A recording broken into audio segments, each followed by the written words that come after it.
చాలా మటుకు జనాలు వాళ్ళ జీవితంలో ఏవైతే ఆపర్చునిటీ వస్తుంటాయో ఆపర్చునిటీస్ క్యాచ్ చేయకుండా because of negative mind set ద్వారా వాళ్ళు రిజెక్ట్ చేస్తుంటారు.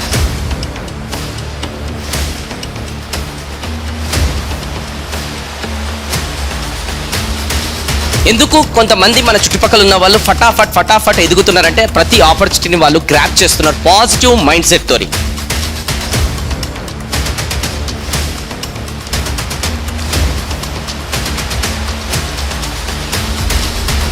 ఒక విలేజ్లో రామ్ అండ్ శ్యామ్ ఇద్దరు కూడా ఉన్నారనమాట. వాళ్ళు అనుకుంటే ఎన్ని రోజులు ఇవన్నీ చేస్తామని ఒక మంచి బిజినెస్ చేద్దామని డిసైడ్ అయ్యారు. డిసైడ్ అయిన తర్వాత రామ్ శ్యామ్ ఒక డిసిజన్కి వచ్చారు. రేపు పొద్దున 12 గంటలకు వెళ్ళి ఇద్దరం కూడా చెరొక బఫేలో కొందాం, బిజినెస్ స్టార్ట్ చేద్దాం. పేల వ్యాపారం, తర్వాత నెయ్యి, పన్నీరు ఇవన్నీ కూడా బఫేలోతోనే మనం స్టార్ట్ చేద్దామని డిసైడ్ అయిపోయారు. డిసైడ్ అయిన తర్వాత రామ్ ఎవరైతే రోడ్డు పైన పొద్దున 12 గంటలకి నుంచి వెయిట్ చేస్తున్నాడు, ఈ శ్యామ్ ఎవరైతే ఉన్నారో 1 అయింది, 2 అయింది, 3 అయింది, రావట్లేదు సార్.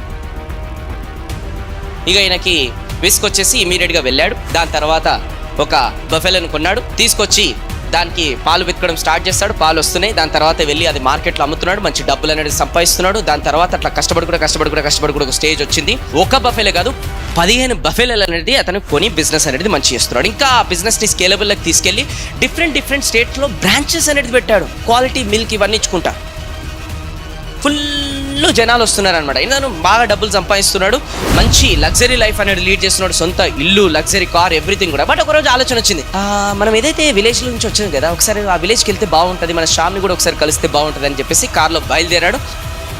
ఆ విలేజ్కి చేరుకునేసరికి ఒక బురద లాంటిది ఉంది, కార్ అందులో ఇరుక్కుంది అనమాట. ఇక డోర్ దిగేసి చూస్తున్నాడు అనమాట, ఎవరైనా ఉన్నారా, ఈ కార్ కొంచెం నెట్టే కొంచెం ముంగడికి వెళ్తుంది, మనం ఊర్లోకి వెళ్ళిపోవచ్చు అని చూస్తుంటే ఒక చెట్టు కింద ఒక పర్సన్ కూర్చొని రిలాక్స్ అవుతున్నాడు. హలో, ఎక్స్క్యూజ్ మీ బాబు, నా కార్ ఇక్కడ స్ట్రక్ అయింది, ఏమైనా వచ్చి హెల్ప్ చేయగలుగుతావా? అతనికి వినిపిస్తలేదు. ఇతని దగ్గరికి వెళ్ళాడు అనమాట. చూసేసరికి శ్యామ్, శ్యామ్ గిట్ల అయిపోయినావు మొత్తం, ఏంటి ఈ డ్రెస్, ఏంటి సిచ్యువేషన్, ఇది గిట్ల అయిపోయినావు మొత్తం, అయ్యో చాలా అన్యాయం జరిగింది నీకు అని బాధపడుతున్నాడు. శ్యామ్ ఆశ్చర్యపోతున్నాడు, ఎవరి పర్సను సూటు బూటు వేసుకొని వచ్చి మొత్తం ఇట్లా నన్ను అడుగుతున్నాడు నన్ను. ఎందుకంటే శ్యామ్ గుర్తుపడుతున్నాడు, ఎందుకంటే ఇతని business mind, lifestyle, everything changed, మాట విధానం ఎవ్రీథింగ్ చేంజ్డ్. శ్యామ్ గుర్తుపడతలేడు. శ్యామ్, నువ్వు నన్ను గుర్తుపడతలేదా? కొన్ని సంవత్సరాల క్రితం మనం పొద్దున్నే డిసిజన్ తీసుకున్నాం చూడు, బఫెలోలు కొందాం, బిజినెస్ స్టార్ట్ చేద్దామని. హే రామ్, నువ్వా? నేను ఇంకెవరో అనుకున్నా, చాలా మారిపోయాను. సరే నా గురించి పక్కన పెట్టు. ఆ రోజు ఇద్దరం కలిసి డిసిజన్ తీసుకున్నాం, మనం బఫెలోలు కొందాం, దాని తర్వాత బిజినెస్ స్టార్ట్ చేద్దామని. ఆ రోజు నువ్వు రాలేవు, చాలాసేపు వెయిట్ చేసిన. తర్వాత నువ్వు ఎక్కడికో వెళ్ళిపోయావు, ఏమైంది? అరే, ఆ రోజు మనం ఇద్దరం డిస్కషన్ చేసిన తర్వాత ఇంటికి వెళ్ళిన తర్వాత ఫస్ట్ మా వైఫ్కి చెప్పిన, మంచి ఆపర్చునిటీ ఉంది, ఇట్లా మనం బఫెలో కొందాం, దాని తర్వాత బిజినెస్ అనేది ఇట్లా అవుతుంది, మంచిగా డబ్బులు సంపాదిస్తావు, అన్ని మనకి నీడ్స్ వాంట్స్ అన్ని ఫుల్ఫిల్ అయిపోతాయి అని పోయి చెప్పిన నేను. మా వైఫ్ 2-3 క్వశ్చన్స్ అడిగింది. ఫస్ట్ క్వశ్చన్, బఫెలో చచ్చిపోతే. సెకండ్ క్వశ్చన్, అది పాలియకపోతే. థర్డ్ క్వశ్చన్, ఎవరు కొనుక్కోకపోతే. ఫోర్త్ క్వశ్చన్, నీకు అమ్మడం చేత కాకపోతే.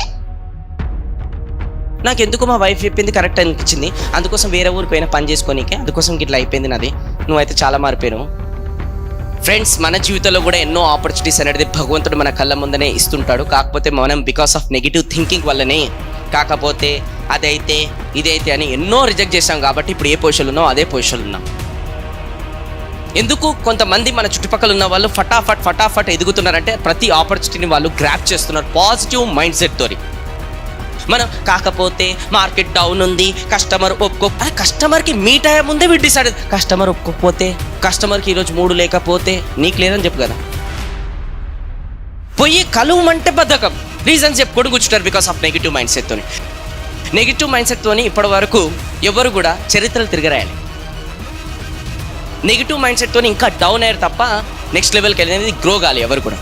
అర్థం చేసుకోండి, పాజిటివ్ మైండ్ సెట్తో ముంగడికి వెళ్ళండి. ప్రతి ఆపర్చునిటీని మొత్తం కూడా గ్రాప్ చేసి ముంగడికి వెళ్తున్నాయి. Because opportunity strikes door only once. జీవితం గుర్తుపెట్టుకోండి.